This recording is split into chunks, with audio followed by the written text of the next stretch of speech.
Hi, I'm Rachel and welcome back to Auxhart Gardening. Today is my basic intro video for new gardeners who are looking to start plants for their very first vegetable garden. This is going to be more of a general things to think about type video rather than a specific for this plant do this thing type video, because when you're a new gardener there are so many things to think about, things that you don't even know that you should be thinking about.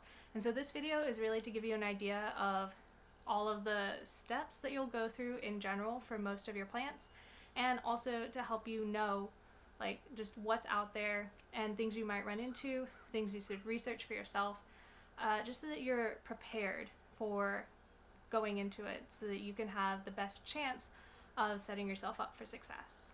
So most of the time you're going to want to start your plants indoors and then move them outdoors later in the season. This is for most zones. In most areas there are going to be some exceptions, especially if you live in a region that's warm year-round. But for most of us that are in kind of the mid zones, you're going to want to start your plants indoors in the late winter and then move them outdoors in the early spring. Or you might be starting plants indoors in the middle of the heat of the summer and then moving them outdoors when it begins cooling off again in the fall. So you can start pretty much anything in a standard vegetable garden indoors before moving it outside. Now there are a few exceptions to this transplant rule, namely things like carrots and parsnips that put down a big long taproot pretty much immediately, making them very, very difficult to move once they've germinated. Squash can be transplanted, but often don't take to it very well at all. And another thing that you wouldn't really want to try and transplant is garlic, because garlic is one of those things where it has to establish a pretty sturdy root system before it starts growing a lot of foliage. So you'll want to start it in the place where it's going to be growing for its whole life. Now, just because you can start pretty much everything else indoors doesn't mean that you have to. And the way that you figure out if you have to is by looking at your growing season. So on either side of your growing season, likely you will have a last freeze in the spring and a first freeze in the fall. And these are basically the caps to your growing season for most of the things we think about in a traditional vegetable garden that are going to be frost tender. So that's your tomatoes and your peppers and your basil, other things like squash. All of these things are going to be within the two freeze caps of your season.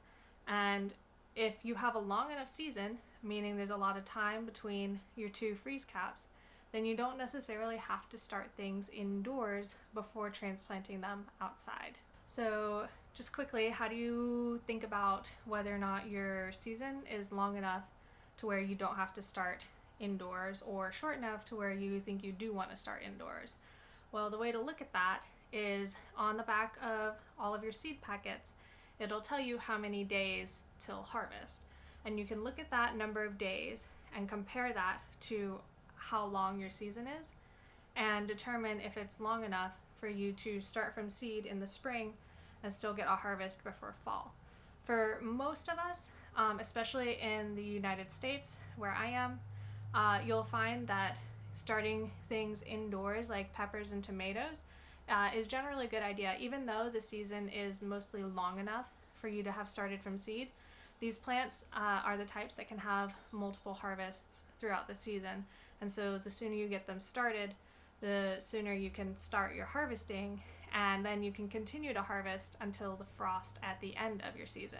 If you live in a more northern zone in the United States, Canada, places like that, then you will almost definitely have to start plants like that indoors, because the growing season between your freezes just isn't long enough to get from that little seed all the way to your harvest. And so that's the reason that we start things indoors, is to give them that little bit of a head start in a shorter season, or to extend our harvest if we live somewhere where there's a longer season. And before I move on, a quick note about how to find your frost dates. Generally, you can just Google it. If you live in a small town, maybe you can Google it for the bigger town that you're near, or your area, your county usually will have this sort of information. But generally you can just Google it. blah blah blah place, first frost date, last frost date, and you'll be able to find the approximate dates that you're looking at for the total of your warm season. Okay, so the next thing to address is if you can start indoors to extend your harvest, what's stopping you from growing indoors all winter and then moving things out in the spring for like a super large harvest? Well, you could do that. You could do that in a greenhouse or any other temperature controlled place where you have grow lights. The problem you run into with that is lack of resources. Generally, space is the big one. A lot of people just don't have the space to give plants the big containers that they need as they get to be that big, which is the big deciding factor on how early you can start your plants.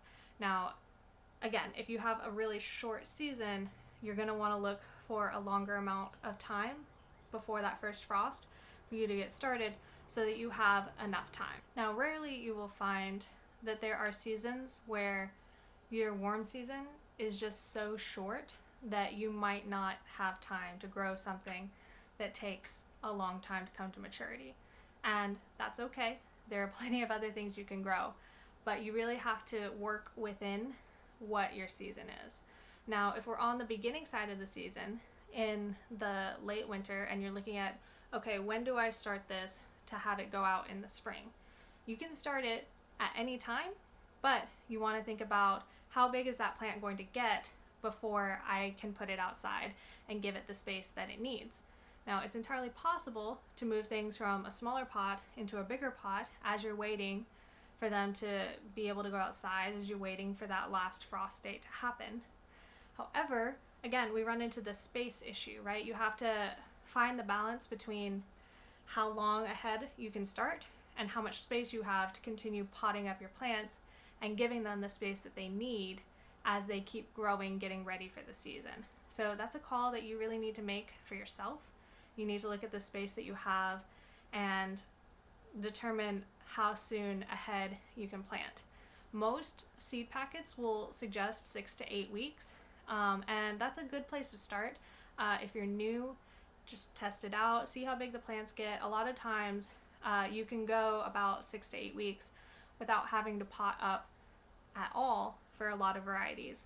And so if you're starting with a seed tray, you might see that they're getting like a little uncomfortably big for that seed tray, but generally you could try and stretch that if you just don't have the room to pot up all of those plants for another couple of weeks while you're waiting for your season to start.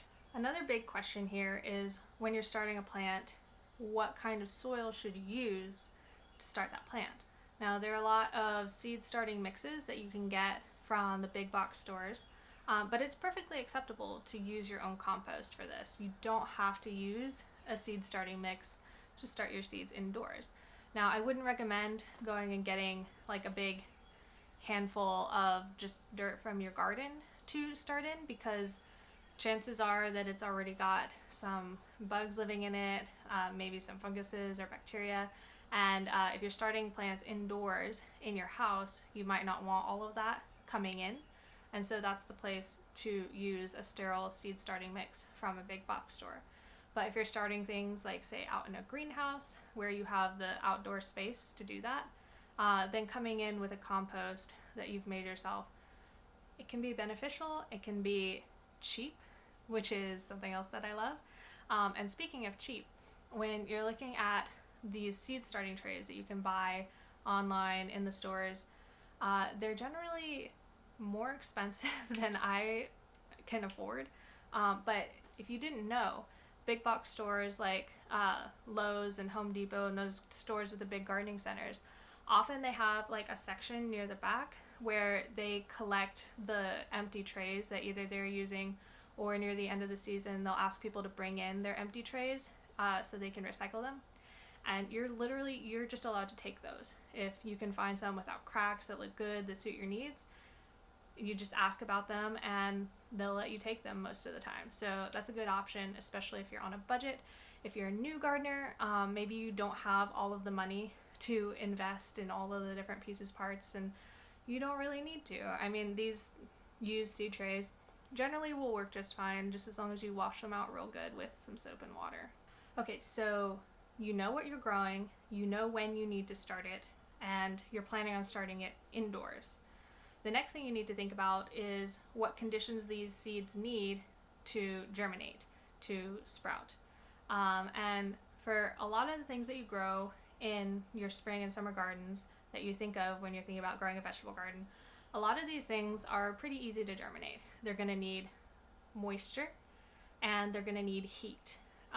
Most of these seeds will not germinate below about 68 degrees Fahrenheit, and the optimal temperature is probably going to be more around 80. Of course, this varies from seed to seed, but that's kind of a general guideline and something to think about. I know for me, I try not to keep my house too warm in the winter because, well, that's just expensive. So there are heat mats that you can buy to put underneath your seedlings to keep just that area warm.